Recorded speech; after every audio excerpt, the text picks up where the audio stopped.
Me llamo Elena y tengo 31 años. En la fiesta de jubilación de mi padre, él se subió al estrado y agradeció por su nombre a 70 personas, a su secretaria, al cartero, incluso al chico del catering. Y cuando alguien preguntó, ¿y qué hay de Elena?, se rió por el micrófono y dijo, ella no merece la pena mencionarla. 70 compañeros de trabajo fueron testigos. Mi madre bajó la vista hacia su regazo. Mi hermano dio un sorbo a su copa de vino. Y algo que había mantenido guardado durante 3 años, en silencio, pacientemente, como un documento esperando a ser archivado, finalmente encajó en su sitio. Me levanté, caminé hacia el estrado y dejé una carpeta sobre el atril. La jefa de mi padre la abrió antes de que él pudiera reaccionar. Lo que leyó lo cambió todo para él, para mi hermano y para un puente que cruzan 10.000 personas cada día. Ahora, dejadme que os lleve al principio, a un pequeño pueblo llamado Alquería, y a una niña que pegaba matrículas de honor en una nevera que nunca pareció quererlas. Crecí en la provincia de Arévalo, un lugar donde la gente sabe tu apellido antes que tu nombre. Y en Arévalo, el apellido García solo significaba una cosa. Mi padre, Javier, el director de obras públicas de la Diputación Provincial durante 35 años, era el hombre que aprobaba cada carretera, cada zanja de drenaje, cada acera del pueblo. Era importante. Todo el mundo me lo decía. Mi hermano, Marcos, 3 años mayor que yo, era la prueba viviente. Papá llevaba a Marcos a las obras desde antes de que supiera atarse los cordones. Lo presentaba en cada barbacoa de la comarca de la misma manera. Este es mi hijo, el que seguirá mis pasos. Marcos sonreía de oreja a oreja. Papá le daba una palmada en el hombro. Y yo me quedaba a 2 pasos, con mi plato en la mano, esperando mi turno. Pero mi turno nunca llegaba. Era buena en matemáticas, me encantaba la física, y traía a casa matrículas de honor cada trimestre. Las pegaba en la nevera, junto a las fotos de Marcos jugando al fútbol, los viajes de pesca con papá y su cinta de primer premio de la feria del pueblo. Pero a la mañana siguiente, mis matrículas de honor habían desaparecido. No movidas, sino desaparecidas. Una vez le pregunté a mi madre sobre ello. Se habrá caído, dijo ella. Pero no se caían. Cuando le dije a mi padre que quería ser ingeniera, no levantó la vista del televisor. Cuando le enseñé mi examen de geometría, un 10 rotundo, le preguntó a Marcos qué tal había ido el entrenamiento. Un día de Navidad, tendría yo unos 14 años, llevé mi trofeo de la Feria de Ciencias a la mesa y lo puse justo al lado del cordero. Papá lo cogió, leyó la inscripción y lo metió en el armario debajo del fregadero, donde guardábamos los productos de limpieza. A nadie le importa un trozo de metal, Elena, dijo. Tu hermano es el que hace cosas. Pero no me rendí. Pensé que si me esforzaba lo suficiente, algún día, él me vería. Estaba equivocada, pero de una manera que nunca podría haber imaginado. En mi último año de bachillerato, me aceptaron en la Universidad de Salamanca con una beca completa para estudiar ingeniería civil. La carta llegó un martes. Lo recuerdo porque me quedé en la cocina sosteniéndola durante 20 minutos, ensayando cómo se lo diría a mi padre, pero él no estaba en casa. Estaba en el partido de fútbol de la Peña de Marcos. Ni un campeonato, ni una eliminatoria, solo un partido amistoso de la liga del sábado que coincidía con mi ceremonia de graduación. Ese día, Marcos tenía un partido. Mi madre me llamó desde las gradas, con la voz baja, para que papá no la oyera. Ya sabes cómo es tu padre, hija, susurró. Había oído esa frase 100 veces. Era su disculpa, lo suficientemente suave como para decirla, pero tan vacía que no significaba nada. Papá pagó la matrícula universitaria de Marcos, universidad privada, administración de empresas. Marcos se mudó a un colegio mayor con una mini nevera y una televisión de pantalla plana. Yo me mudé a un piso compartido en las afueras con 2 compañeras y una vitrocerámica que funcionaba a medias. La beca cubría la matrícula, todo lo demás libros, comida, gasolina. Salía del restaurante donde servía mesas 4 noches a la semana. Nadie en mi familia mencionó mi carrera, ni una sola vez. No cuando entré en el cuadro de honor, no cuando conseguí una beca de investigación, no cuando saqué la mejor nota de mi promoción en análisis estructural, pero sí que mencionaban los ascensos de Marcos. Cada Navidad, cada Nochebuena, cada llamada telefónica, el día de Navidad del año en que me gradué, con 22 años, con matrícula de honor, con mi título de ingeniera civil. Mi padre estaba cortando el pavo y dijo, «Ah, una ingeniera, ¿vas a construir algo? ¿Puentes?» Y se rió. Marcos también se rió. Yo sonreí y le pasé la salsa. Lo curioso es que tenía razón. Iba a construir puentes, o más exactamente, iba a arreglar el que él casi destruyó. Después de la universidad, me mudé a Salamanca a 45 minutos al este de Alquería, lo suficientemente lejos como para poder respirar. Conseguí un puesto de ingeniera junior en Torres y Asociados Ingeniería, una firma pequeña, pero con trabajo serio. Puentes, viaductos, infraestructura urbana.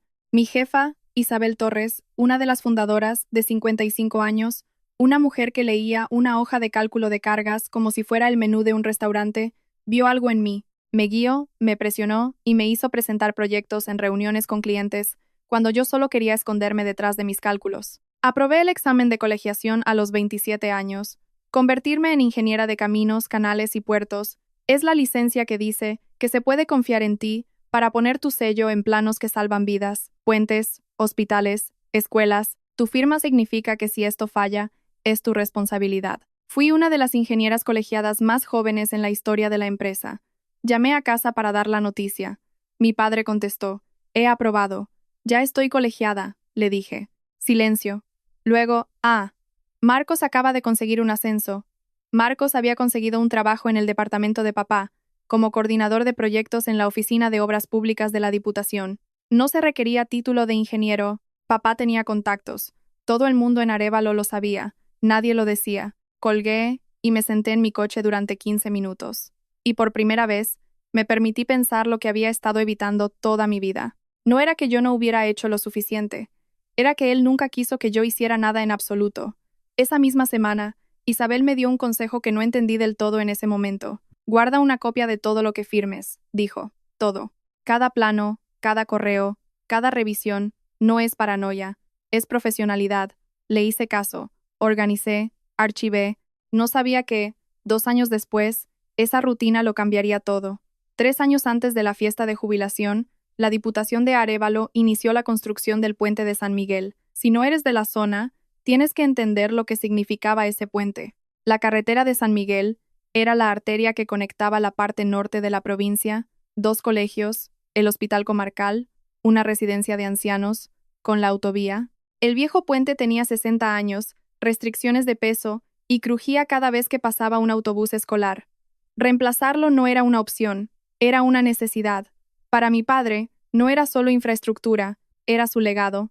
El proyecto culminante de su carrera de 35 años, gestionó el calendario, el presupuesto, los contratistas, su nombre estaba en cada nota de prensa. El boletín de la Diputación publicó una foto suya con casco, de pie en la orilla del río, con los brazos cruzados, sonriendo como si acabara de ganar un trofeo. Y entonces los inspectores encontraron el problema. El diseño estructural original, realizado por el equipo interno de mi padre, tenía un fallo crítico en los pilares de carga. Bajo el peso del tráfico previsto más la presión de las crecidas estacionales, esos pilares se degradarían en 5 años, quizá menos. El término técnico es fallo progresivo. El término coloquial es el puente podría derrumbarse. Mi padre entró en pánico. No públicamente, Javier García no entraba en pánico en público, pero más tarde supe que se pasó 3 días dando vueltas por su despacho. Si se corría la voz de que su proyecto estrella tenía un fallo de diseño fatal antes incluso de que terminara la construcción, 35 años de reputación se harían añicos. Marta Romero, la presidenta de la Diputación, la jefa de mi padre, exigió un consultor externo, una revisión estructural independiente, no negociable. «No necesito que ningún externo me diga cómo hacer mi trabajo», le dijo mi padre a su equipo. Pero Marta Romero no estaba preguntando, y la consultora externa que contrató la Diputación fue la mía. Isabel me llamó a su despacho un miércoles. El contrato estaba extendido sobre su escritorio. El sello de la Diputación, el alcance del trabajo, los plazos, revisión y rediseño estructural del sistema de soporte de carga del puente de San Miguel. «Eres la mejor que tengo en estructuras de puentes», dijo. «Es tuyo». Se me encogió el estómago. Era el proyecto de mi padre. Isabel se quitó las gafas de leer y me miró con esa mirada que reservaba para cuando estaba a punto de decir algo que yo no quería oír. «Tu trabajo es construir el puente, no gestionar el ego de tu padre». Tenía razón. Acepté el encargo. 2 semanas después, me di cuenta de que el problema era peor de lo que indicaba el informe inicial. No eran solo los pilares. Todo el sistema de vigas de conexión era deficiente. El tipo de acero incorrecto, arriostramiento insuficiente, las líneas de carga canalizarían la tensión exactamente a las juntas equivocadas. Si lo hubieran construido según el diseño original, ese puente habría sido una sentencia de muerte esperando a ocurrir. Rediseñé todo el sistema de transferencia de carga, 6 semanas, 14 horas al día. Hice simulaciones hasta que me dolían los ojos. Estaba agotada. Repasé cada cálculo hasta que los números encajaron. La solución funcionó. El puente aguantaría. Cuando mi padre se enteró de que la ingeniera consultora era su hija, que yo era quien había encontrado el error de su equipo y reescrito el diseño, no me dio las gracias. Me llamó un sábado por la noche, con la voz tensa como un cable de acero. «No vas a dejarme en ridículo», dijo. «Arregla esto discretamente, y tu nombre no aparecerá por ninguna parte». No era una petición, era una orden, con el mismo tono que había usado toda mi vida. El tono que decía, «Siéntate, cállate, desaparece». Lo arreglé y me mantuve callada. Ese fue mi primer error. El puente de San Miguel se inauguró en una fresca mañana de octubre. Las fotos del corte de cinta ocuparon la portada de la Gaceta de Arévalo. Mi padre, en el centro del encuadre, estrechando la mano de Marta Romero, radiante. Detrás de él, el puente relucía, hormigón y acero, líneas limpias que se extendían sobre el río. Mi diseño, su foto.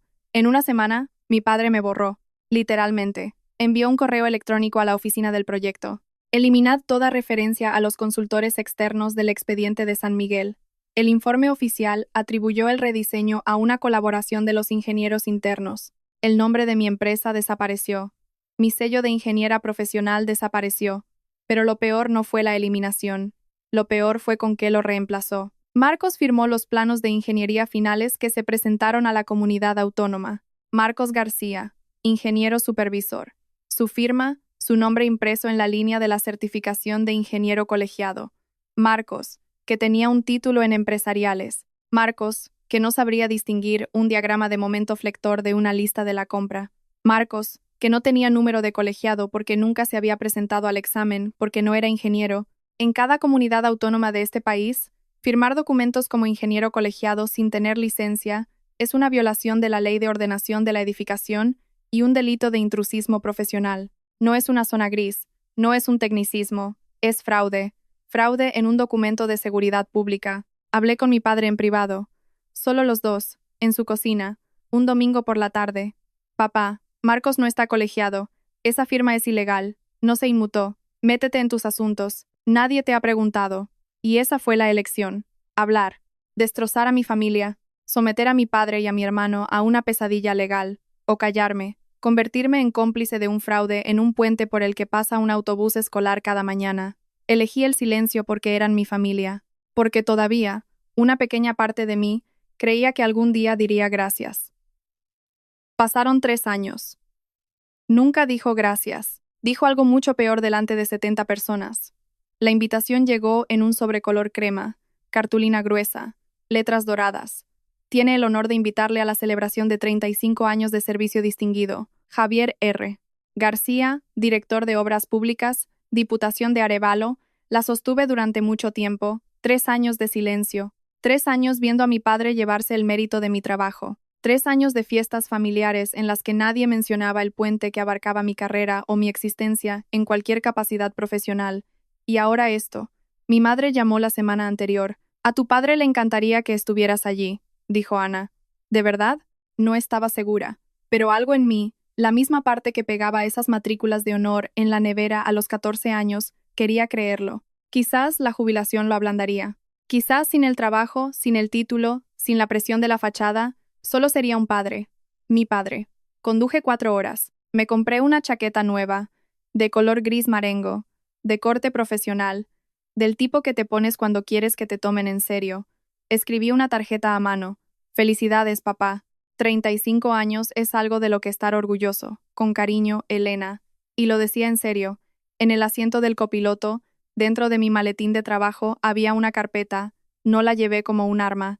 La llevé como se lleva un paraguas cuando el pronóstico dice un 20% de probabilidad de lluvia, esperando no necesitarlo, pero sabiendo que podrías. 3 años de archivos, los planos finales, los correos electrónicos, la carta del colegio profesional, todo original, todo verificado, todo había estado en esa carpeta desde el día en que mi padre me dijo que me metiera en mis asuntos. Me incorporé a la autovía hacia Alquería y me dije a mí misma, «Esta noche será diferente». La carpeta permaneció en mi bolso. No sabía que al final de la noche todo habría cambiado. El salón de actos de la Diputación parecía preparado para una boda. manteles blancos, centros de mesa con pequeñas banderas de España y cascos de obra en miniatura. Un toque bonito. Debía de ser una broma interna. Una pancarta se extendía por la pared del fondo. 35 años de servicio. Javier García. Debajo, un proyector mostraba un carrusel de fotos de la carrera de mi padre. Me quedé en la puerta y vi pasar las imágenes. Papá estrechando la mano del presidente de la comunidad autónoma. Papá en la colocación de una primera piedra. Papá y Marcos en una comida de la Diputación, con polos a juego, con el brazo uno sobre el otro. Papá y Marcos en la obra de San Miguel.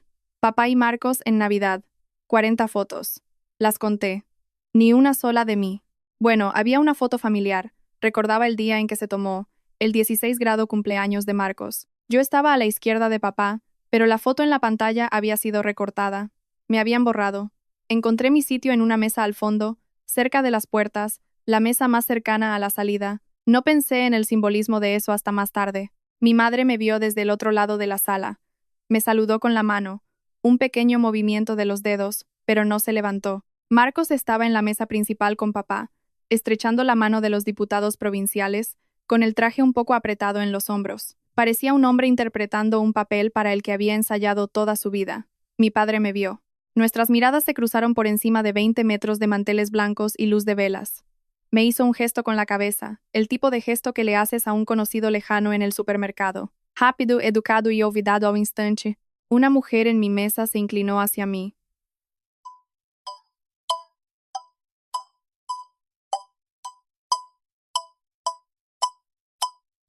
Preguntó, con las cejas arqueadas. Vaya, nunca te menciona. No, nunca lo hace. Debería estar acostumbrada. Pero oírlo de una extraña se sentía diferente. Marta Romero subió al estrado a las 7:30, una mujer alta y elegante, de pelo plateado, que irradiaba una autoridad que sentías antes de verla. Dio 2 golpecitos al micrófono. Buenas noches a todos. Estamos aquí esta noche para honrar a un hombre que ha dado forma a la infraestructura de esta provincia durante los últimos 35 años. Bajo su dirección, hemos visto el puente de San Miguel, la ampliación de la Nacional Sexto y la renovación del sistema de alcantarillado del centro, proyectos que nos sobrevivirán a todos. Sonrió. Por favor, uníos a mí para dar la bienvenida a Javier García. Un aplauso atronador llenó la sala. Mi padre se levantó de su sitio, se abrochó la chaqueta y se acercó al estrado como si lo hubiera hecho toda su vida. Confiado, tranquilo, al mando. Empezó con un chiste sobre los baches. La gente se rió. Luego se puso serio. Quiero dar las gracias a algunas personas. Mi corazón se aceleró un poco. Agradeció primero a Ana, mi roca, por 40 años aguantando noches tardías y botas llenas de barro. Mi madre se secó una lágrima. La sala aplaudió. Agradeció a Marcos, mi hijo, el futuro de este legado. Me enorgullece decir que está continuando donde yo lo dejé. Marcos se levantó brevemente. Más aplausos. Agradeció a Janet, su secretaria durante 22 años. Organiza mi vida mejor que yo. Agradeció a Bill, el cartero, a Rosa, la del catering, a Pete, el guardia de seguridad nocturno, a Luis, el técnico de la fotocopiadora, y cada nombre era como un peso que se añadía a la balanza, y yo, sentada en la mesa del fondo, me sentía cada vez más ligera. Hizo una pausa, miró a la sala y sonrió. Creo que he cubierto a todos los importantes. Dejó el micrófono, y desde algún lugar de las filas traseras, una voz que no reconocí dijo: ¿Y qué hay de Elena? 70 cabezas se giraron hacia mi padre, y mi padre, con el micrófono aún caliente en la mano, se rió. Lo cogió de nuevo, casualmente, como si alguien hubiera preguntado por el tiempo. Miró hacia mi mesa, no a mí, sino en mi dirección general, de la manera en que se mira un mueble, y dijo: Ella no merece la pena mencionarla. 5 palabras, un micrófono, 70 testigos. La sala no se quedó boquiabierta. Eso solo pasa en las películas. Lo que realmente ocurrió fue peor. Silencio. Un tipo particular de silencio en el que todo el mundo al unísono mira su plato, los tenedores se detienen, las copas de vino se pausan a medio camino de los labios, alguien tose, mi madre baja la cabeza, veo sus manos entrelazadas en su regazo, tan apretadas que sus nudillos están blancos. Marcos. Lo miro. No se inmuta, no se gira, coge su copa de vino y bebe, como si nada hubiera pasado, como si su hermana no acabara de ser borrada delante de cada contacto profesional que su padre había tenido. 70 personas lo oyeron. Ni una sola dijo una palabra. Y en ese silencio, Entendí algo con lo que había luchado durante 31 años. Su silencio no era un acuerdo, pero tampoco era una defensa, no era nada, y el no hacer nada, cuando necesitas que alguien te defienda, es lo mismo que ponerse de su lado. 3 años. 3 años había mantenido esa carpeta en el cajón de mi escritorio. 3 años esperando una llamada, una rectificación, 2 palabras que lo habrían cambiado todo. Y su respuesta, transmitida por el sistema de megafonía a cada ingeniero, contratista y funcionario de Arévalo, fue: no merece la pena mencionarla. Algo se rompió dentro de mí. No fue rabia ni tristeza, fue claridad, pero del tipo de claridad que no duele, se enfoca, como una lente que concentra la luz en un único punto afilado. Miré mi bolso. La carpeta estaba dentro. Había estado allí durante 3 años. Ya no. Me levanté. La silla raspó el suelo de madera. El sonido fue más fuerte de lo que debería haber sido. O tal vez, la sala estaba simplemente así de silenciosa. Mi madre me agarró del brazo. Sus dedos se cerraron alrededor de mi muñeca, tan suavemente como siempre, como si la suavidad pudiera compensar todo lo que nunca había dicho. Elena, siéntate por favor. No montes una escena. Miré su mano, luego su cara, y por primera vez en mi vida, no hice lo que me dijo.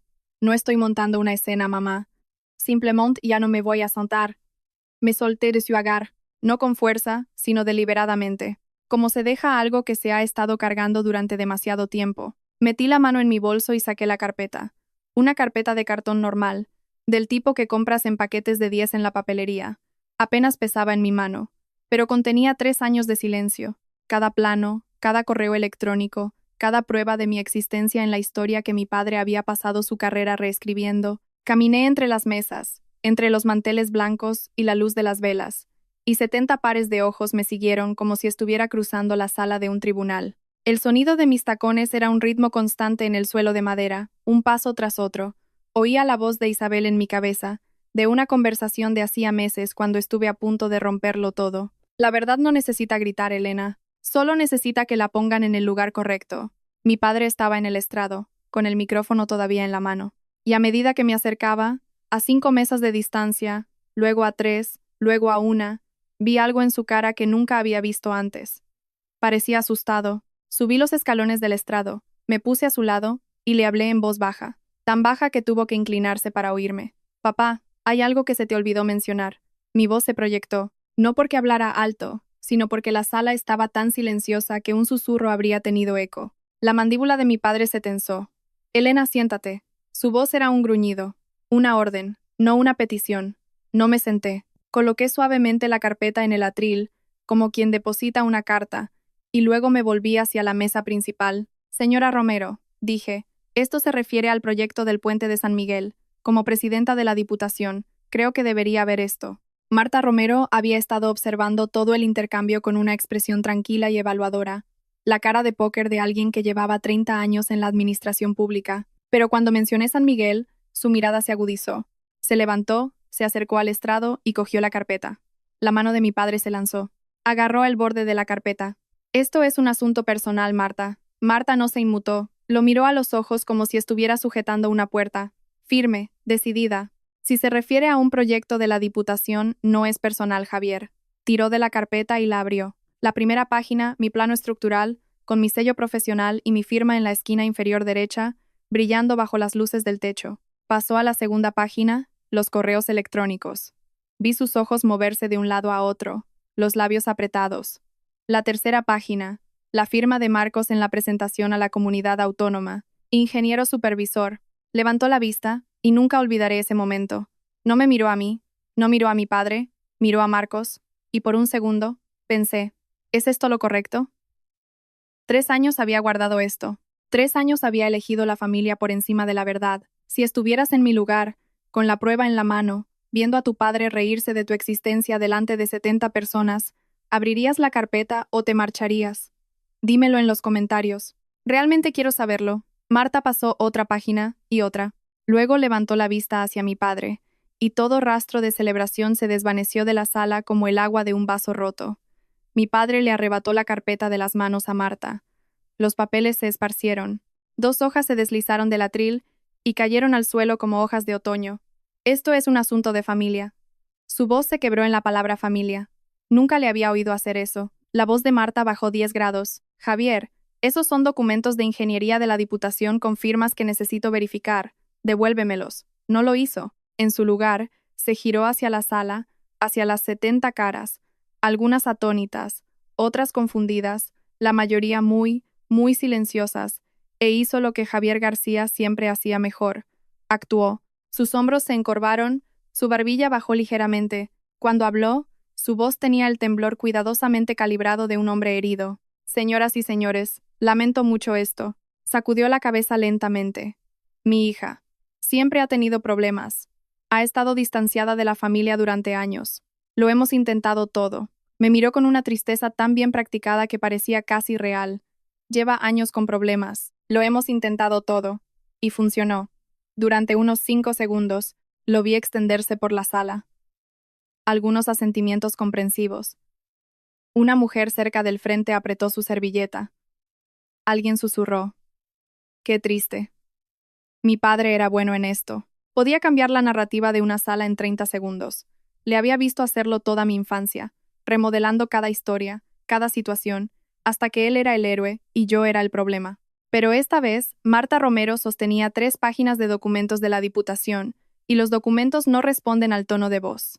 Marta se agachó, recogió los papeles caídos y los cuadró sobre el atril. Javier, dijo, sin una pizca de acritud, necesito esos papeles. El discurso de mi padre flaqueó. Marta no le miraba con simpatía. Le miraba como un auditor mira una discrepancia. Marta recuperó la carpeta. Esta vez, mi padre no se resistió. Ella leyó. Metódicamente. Sin teatro. Solo una mujer haciendo su trabajo a una velocidad que hizo que toda la sala contuviera la respiración. Primero, mi plano estructural. Número de colegiada 47.832. Mi firma, Elena M. García, ingeniera de caminos, canales y puertos, en tinta negra y clara. Luego los 7 correos electrónicos, todos desde la dirección de la Diputación de Javier a la oficina del proyecto. Leyó una línea en voz alta. No por efecto dramático. Creo que no pudo evitarlo. Elimina toda referencia a los consultores externos del expediente de San Miguel. Levantó la cabeza. Le dijiste a la Junta que el rediseño se hizo internamente. Mi padre levantó la barbilla. Fue un esfuerzo de equipo. Marta pasó la página. La presentación a la comunidad autónoma, los documentos de certificación firmados y sellados, presentados a la Consejería de Transportes, la firma de Marcos, el nombre impreso de Marcos, la línea para el número de colegiado del ingeniero supervisor, y junto a ella un número que no existía en ningún registro autonómico. Marta se quedó mirando la página un largo rato. Luego se giró hacia Marcos. Seguía sentado en la mesa principal, con la servilleta en el regazo, pareciendo un hombre que ve cómo su coche se desliza por un acantilado en cámara lenta. Marcos, dijo Marta, tan tranquila como un médico leyendo los resultados de una prueba. ¿Estás colegiado como ingeniero? Un escalofrío recorrió la sala. Los ingenieros presentes, y había bastantes, se enderezaron en sus asientos. Sabían lo que significaba esa pregunta. La boca de Marcos se abrió y se cerró. Sus ojos se dispararon hacia su padre, el reflejo de toda una vida, buscando al hombre que siempre había respondido por él. Pero su padre estaba congelado en el estrado, con el micrófono en la mano, sin guión, sin narrativa. Por primera vez que yo recordara, Javier García no tenía nada que decir. Marcos estaba solo. Cuando habló, su voz era débil, desprovista de la confianza con la que había estado estrechando manos toda la noche. Papá me dijo que firmara. No sabía que fuera un problema. Un murmullo recorrió la sala. No era de sorpresa, era de comprensión. 70 personas haciendo las cuentas al mismo tiempo. Ingenieros, contratistas, funcionarios de la Diputación. Cada uno de ellos entendía lo que significaba la firma de un ingeniero colegiado, y cada uno de ellos entendía las consecuencias de que alguien firmara sin serlo. Marta se volvió hacia mi padre. Javier, eras el jefe de proyecto. Supervisaste la participación de Marcos. Él se irguió, intentando recuperar la compostura. Él estaba bajo supervisión. Mi supervisión. Marta no parpadeó. Tú eres el director de proyecto, Javier. Tú tampoco estás colegiado. Silencio, pero ahora de otro tipo. No el silencio incómodo de una disputa familiar. Este era el silencio de la gente que se da cuenta de que está presenciando algo oficial, algo con consecuencias. Esta no era una hija causando problemas en la fiesta de su padre. Esto era un asunto de ingeniería de la Diputación desarrollándose en tiempo real. Mi madre se levantó. Su silla chirrió contra el suelo. Su voz temblaba. Por favor, ¿No podéis hacer esto aquí? Me miró, esperando. Sí, dije, y dije la cosa que había estado guardando durante 3 años, la razón por la que esta carpeta existía. Intenté hacer esto en privado hace 3 años, mamá. Papá me dijo que me metiera en mis asuntos. Mi madre se sentó lentamente, como si le hubieran sacado el aire de los pulmones.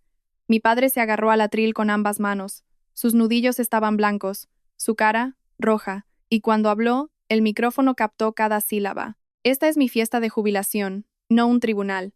Pero Marta Romero ya estaba apilando los documentos de nuevo en la carpeta, con cuidado, pulcramente. La forma en que manejó esa prueba. Fue entonces cuando mi padre finalmente se rompió. Se giró hacia mí. Un giro de todo el cuerpo, hombros cuadrados, micrófono en mano. Su voz era áspera, sin actuación, sin gestión de la audiencia. Solo 31 años de algo feo finalmente saliendo a la superficie. Te di un techo. Te di comida. ¿Y así es como me lo pagas? La sala se estremeció, no por las palabras, sino por el tono. Este era el Javier García que nadie en esa sala había visto nunca, el de puertas para adentro, el que solo hablaba en cocinas y pasillos, el que solo su familia conocía. No retrocedí, no levanté la voz. Me diste un techo, papá, pero nunca me diste un sitio en la mesa, ni siquiera esta noche. Algo cambió en la sala. Pude sentirlo. Un cambio en la gravedad. Un par de personas en una mesa cercana asintieron.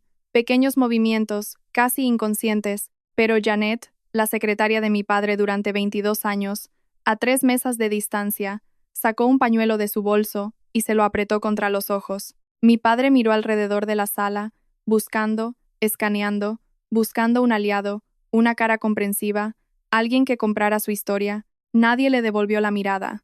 Marcos miraba fijamente el mantel. Mi madre tenía la cara entre las manos. Los funcionarios de la Diputación en la mesa principal estudiaban sus platos como si estuvieran leyendo planos. Marta Romero cerró la carpeta, la metió bajo el brazo, y dijo con la voz firme de una mujer que había dirigido esta diputación durante 12 años. Javier, necesito revisar esto con el asesor legal el lunes. Te sugiero que disfrutes del resto de la velada. Todo el mundo lo entendió. La fiesta había terminado. Janet me cogió la mano cuando bajé del estrado. Su mano estaba caliente, sus ojos húmedos. Siempre me pregunté quién arregló de verdad ese puente. Susurró. Dejadme que os diga lo que había en esa carpeta. Todo. Primero, el rediseño estructural completo del sistema de transferencia de carga del puente de San Miguel. 23 páginas, cada una con mi sello de colegiada, número 47832, y mi firma, Elena M. García, ICCP. Estos eran los planos que reemplazaron el diseño original defectuoso, los planos que aseguraban que el puente pudiera soportar autobuses escolares, ambulancias y camiones de 18 ruedas durante los próximos 100 años. Segundo, los 7 correos electrónicos de la cuenta de la Diputación de Javier García a la Oficina de Proyectos de Arévalo, cada uno una variación de la misma directiva, eliminad a Torres y asociados ingeniería del expediente del proyecto. Purgad las referencias a consultores externos. Atribuid el rediseño a una colaboración interna. En un correo, fechado 3 días después de la inauguración del puente, escribió, y nunca olvidaré la frase, hagamos limpieza, no quiero dejar cabos sueltos. Yo era un cabo suelto. Tercero, una carta oficial del Colegio de Ingenieros de Caminos, Canales y Puertos de la Comunidad Autónoma, dirigida personalmente a mí, reconociendo mi sobresaliente análisis estructural para garantizar la seguridad del puente de San Miguel. El colegio había enviado esta carta después de revisar el diseño modificado como parte de una auditoría rutinaria posterior a la construcción. Mi padre no sabía que esta carta existía porque nunca preguntó. Cuarto, los resultados de una auditoría interna que obtuve a través de una solicitud de información pública, perfectamente legal, y esos resultados mostraban que Marcos García había firmado como ingeniero colegiado en 3 ocasiones distintas sin tener licencia, una clara violación de la ley estatal. No llevé esa carpeta a la fiesta por venganza. La llevé porque hace 3 años mi padre me dijo que me metiera en mis asuntos. Esta noche le dijo a 70 personas que no merecía la pena mencionarme, y decidí que si él no iba a decir la verdad, estos papeles lo harían. El sello de un ingeniero no es una formalidad, dije a la sala, y a nadie en particular. Significa que un profesional con licencia asume la responsabilidad legal por la seguridad pública. Marcos no tenía esa autoridad, y mi padre lo sabía. Después de que Marta cerrara la carpeta, se giró hacia mí, no con lástima, no con gratitud, con algo más raro, Respeto profesional. Señorita García, dijo. Ojalá hubiera sabido esto hace 3 años. Señorita García. No Elena. No la hija de Javier. Señorita García. ¿Cómo te diriges a una colega? Era la primera vez que alguien en esa sala decía mi nombre como si tuviera su propio peso, separado del de mi padre.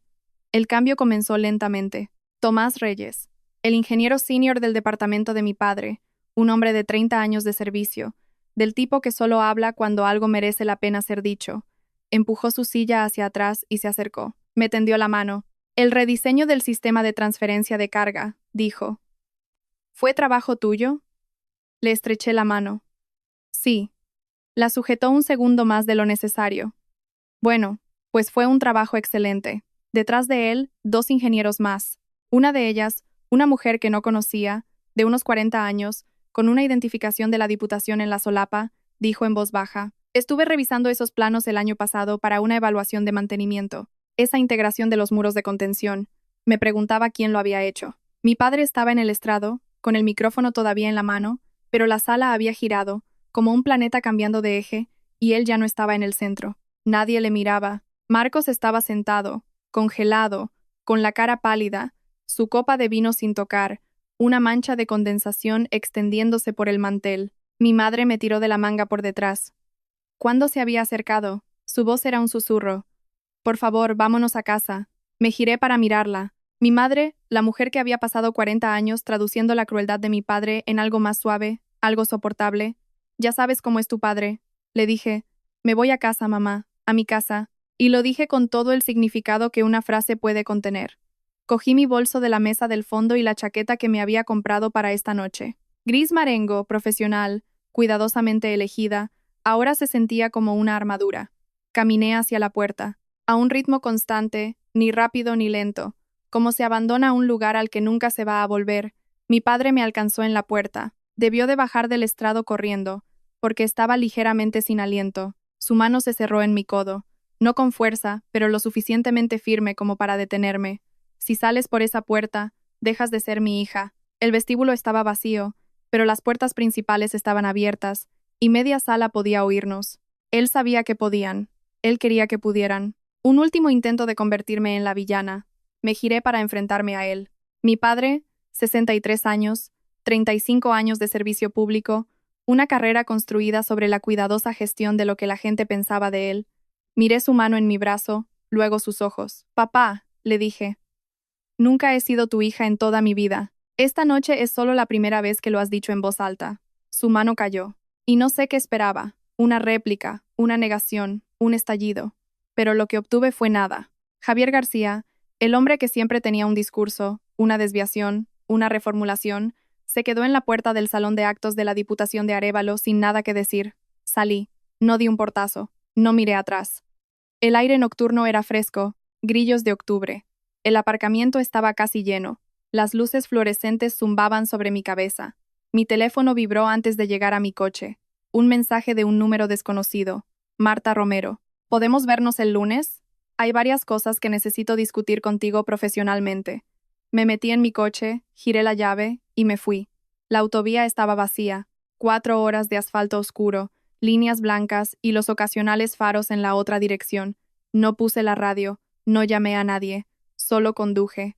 Pensé que me sentiría satisfecha. La palabra venganza evoca algo delicioso, dulce, o al menos picante, pero lo que sentí conduciendo a casa esa noche no fue satisfacción, fue vacío, no del tipo malo, del tipo limpio, como entrar en una habitación que finalmente has ordenado después de años de esquivar el desorden.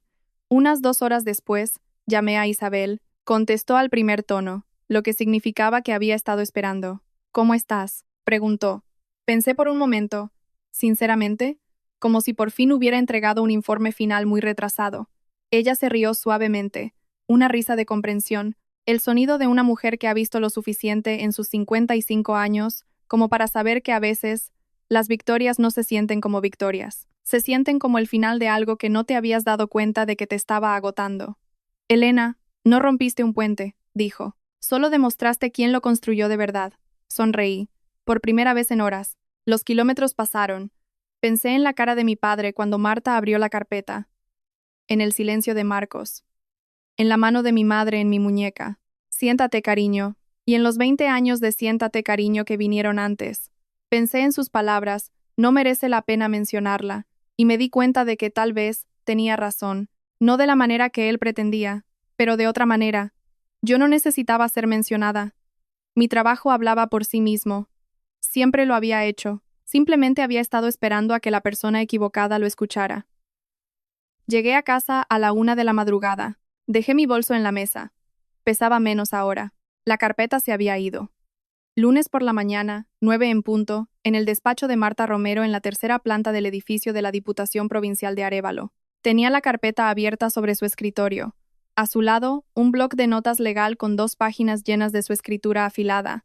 Una taza de café intacta me dijo que esta reunión había empezado antes de que yo llegara. Siéntese, señorita García. Me senté.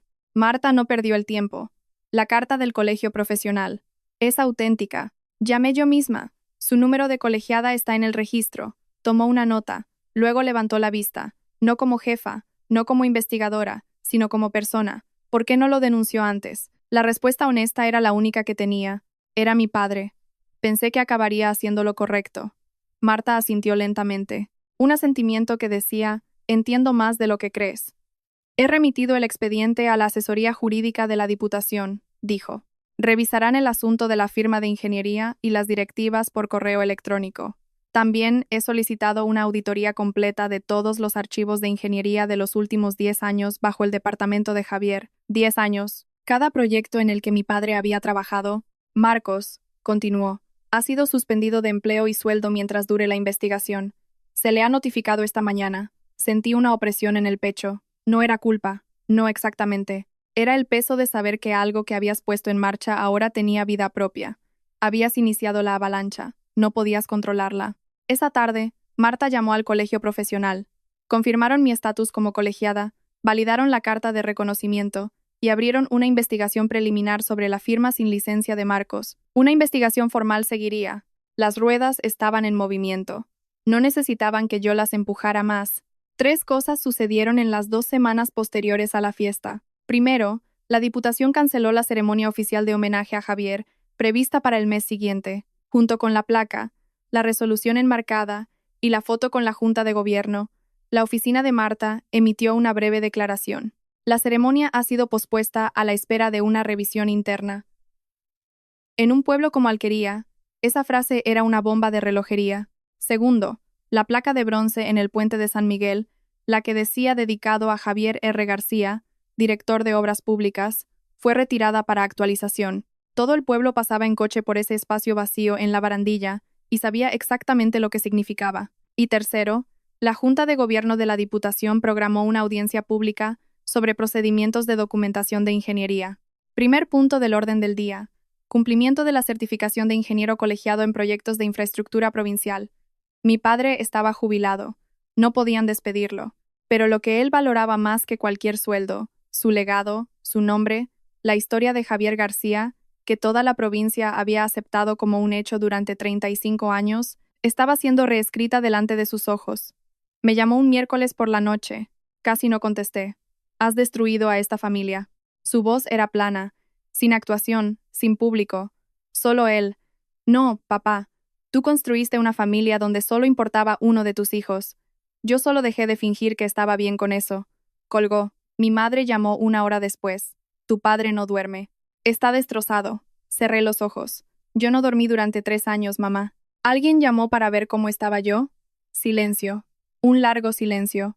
El tipo de silencio en el que puedes oír a alguien darse cuenta de que la respuesta es no, y que el no lo es todo. Hablamos luego, cariño, dijo. No volvió a llamar en un mes. Marcos llamó un sábado a última hora de la tarde. El sol se ponía fuera de la ventana de mi apartamento, y yo estaba haciendo lo que hacía la mayoría de los sábados, revisar planos, beber café frío, fingir que el silencio no me molestaba. Su nombre en la pantalla me hizo dudar. Hacía años que Marcos y yo no hablábamos a solas, sin mi padre como intermediario. Hola. Su voz era más baja de lo que recordaba. La confianza de la sala de juntas se había ido. Hola. Un largo silencio. Podía oír su respiración. ¿Por qué tuviste que hacerlo delante de todo el mundo? Dejé mi taza de café. Tú le viste decir que no merecía la pena mencionarme delante de todo el mundo. Otro silencio. Lo dejé estar. Me había pasado la vida llenando silencios para otras personas, suavizando, cediendo, haciendo que todos se sintieran más cómodos excepto yo. Se acabó. No sabía que lo de la colegiatura fuera tan serio, dijo finalmente. Yo sí lo sabía. Eso fue todo. No le acusé, no le sermoneé. Solo declaré el hecho que ambos entendíamos. Marcos no lo sabía porque papá nunca se lo dijo, porque necesitaba que Marcos firmara sin hacer preguntas. Marcos, contrata a tu propio abogado, no al de papá, a tu abogado. ¿Por qué? Porque el abogado de papá protegerá a papá. Tú necesitas a alguien que te proteja a ti. Una larga pausa, y luego, muy bajo. Siento no haberte defendido nunca. Miré por la ventana. Las farolas se habían encendido.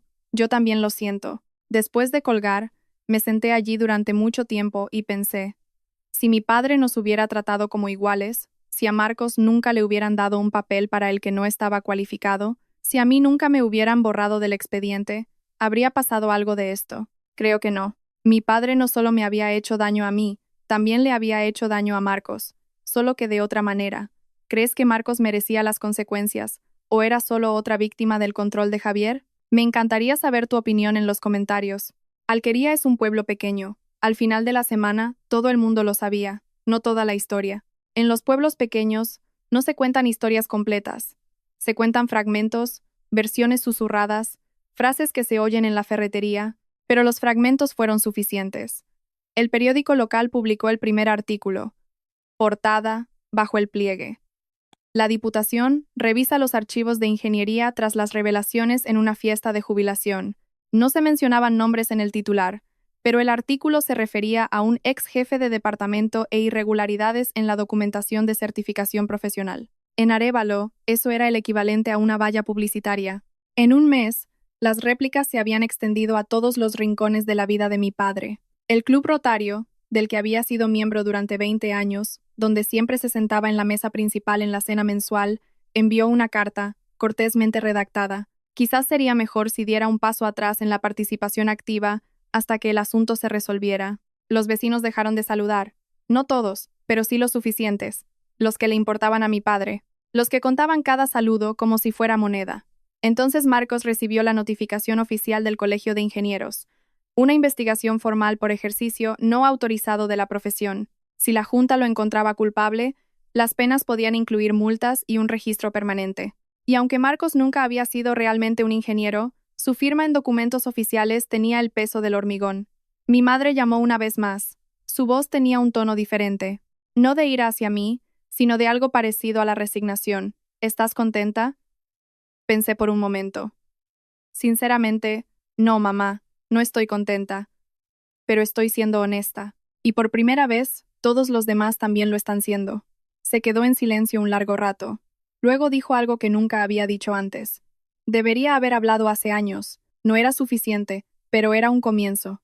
Marta Romero llamó a Isabel en noviembre. Yo estaba en mi escritorio cuando Isabel entró, se apoyó en el marco de la puerta y sonrió.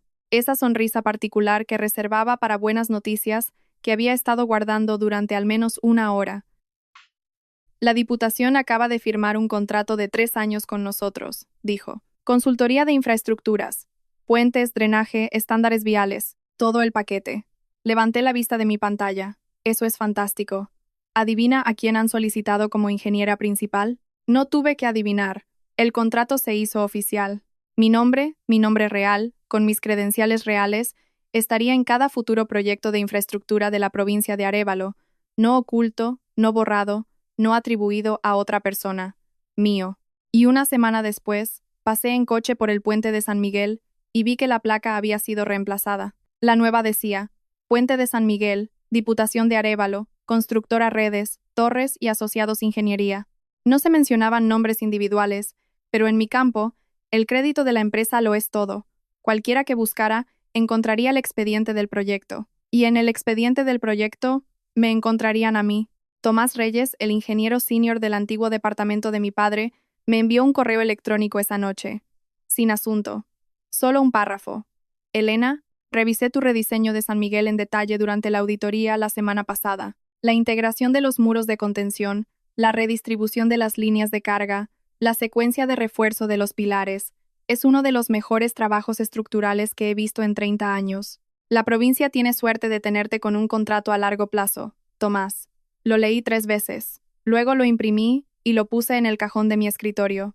No porque necesitara la prueba, sino porque a veces, después de 31 años de silencio, es bueno tener las palabras en papel y saber que son verdad. 6 meses después, mi padre no fue arrestado, ni acusado, ni llevado a juicio.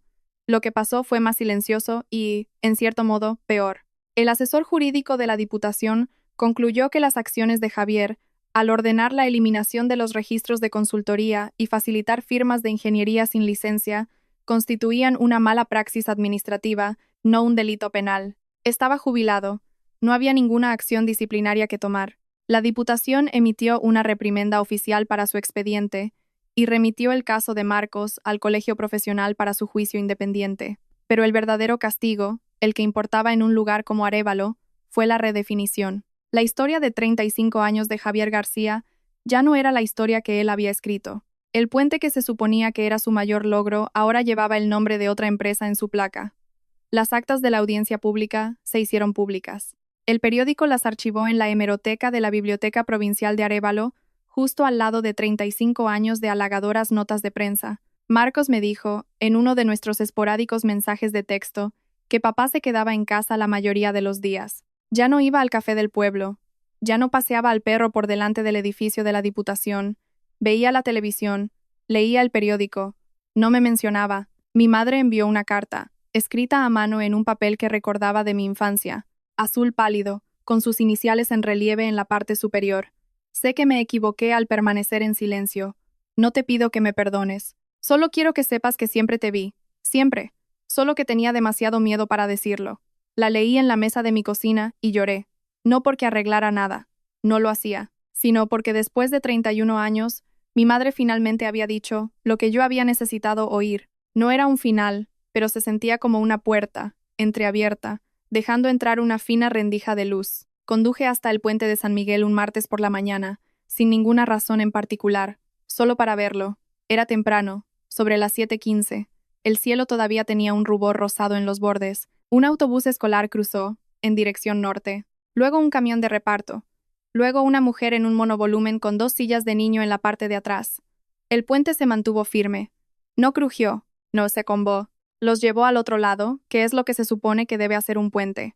En silencio, de forma invisible, sin necesidad de reconocimiento, nadie en ese autobús sabía mi nombre. Y nadie en ese camión sabía quién había rediseñado el sistema de transferencia de carga, o había pasado 6 semanas haciendo simulaciones hasta que los números encajaron. No necesitaban saberlo. Solo necesitaban que el puente aguantara. Y aguantó. Me quedé en la pasarela peatonal y miré el río. Estaba bajo, principios de primavera, el deshielo aún a unas semanas de distancia. Los pilares que había rediseñado se alzaban desde el lecho del río como centinelas silenciosos. No cuento esta historia para que penséis que mi padre es un monstruo. No lo es. Es un hombre. Un hombre que creció creyendo que las hijas no construyen cosas. Y pasó su vida asegurándose de que esa creencia no fuera desafiada. Se equivocó. Pero también es humano. Y hay una diferencia entre entender a alguien y excusar lo que te hizo. No necesito que llame. Pasé 31 años esperando una llamada que nunca llegó. Y la espera es su propia clase de prisión. He terminado de esperar. Un límite no es un muro. Es una puerta. Tú eliges quién la cruza. Tú eliges cuándo. Y a veces, lo más valiente que puedes hacer no es luchar. Es poner tranquilamente la verdad delante de las personas que necesitan verla y dejar que hable por sí misma. Aquí es donde estoy ahora, ingeniera principal en Torres y Asociados. El contrato de la Diputación me mantiene ocupada. 3 proyectos en marcha, 2 más en revisión. Isabel sigue amenazando con hacerme socia. Yo le sigo diciendo que me dé otro año. Mi piso es el mismo, pequeño, un segundo sin ascensor, nada especial. Mi coche sigue teniendo 225.000 kilómetros, pero en la pared sobre mi escritorio, enmarcado, centrado, iluminado por la ventana, está mi título de colegiada. Es lo primero que veo por la mañana. Mi madre y yo hablamos una vez al mes. Llamadas cortas, temas ligeros, el tiempo, los cotilleos del barrio, la nueva panadería en la calle principal. No hablamos de papá, no hablamos de la fiesta, pero hablamos. Y ahora hay un límite. Claro, suave y real, que ambas respetamos. Mi padre no llama. No espero que lo haga. A veces el silencio no es un castigo, es una respuesta. Y he aprendido a aceptar esa respuesta. Marcos envía mensajes de vez en cuando, simples. Hola, ¿cómo estás? Sin exclamaciones, sin emojis. Solo un contacto. Contrató a su propio abogado, cooperó con el colegio profesional y por primera vez en su vida empezó a averiguar quién era sin que su padre le dijera la respuesta. La última vez que supe, estaba tomando clases nocturnas. No pregunté de qué, pero me alegré. No tengo un final de Hollywood. Nadie apareció en mi puerta con flores y una disculpa. Nadie dio un gran discurso sobre lo equivocados que estaban. La familia no se reunió alrededor de una mesa, llorando y abrazándose y prometiendo hacerlo mejor. Pero tengo algo que nunca tuve antes: paz, del tipo tranquilo y sólido, del tipo que tiene peso. Si estás escuchando esto y has llegado hasta aquí, lo que dice algo sobre ti, quiero decir una cosa, no un consejo, no una lección, solo algo que desearía que alguien me hubiera dicho hace mucho tiempo. Si vives en una familia donde tu silencio se confunde con acuerdo, tienes permiso para hablar. No con gritos, no con crueldad, sino con la verdad simple, documentada e innegable. Y si llevas una carpeta, literal o figuradamente, no tienes que abrirla, pero mereces saber que es tuya, que existe, que la prueba de quién eres y lo que has hecho es real, incluso si las personas más cercanas a ti se niegan a verla. Cada mañana, paso por el puente de San Miguel, de camino al trabajo. Cada mañana, y cada vez, siento el asfalto bajo mis neumáticos, suave, sólido, y sé dos cosas: el puente aguanta.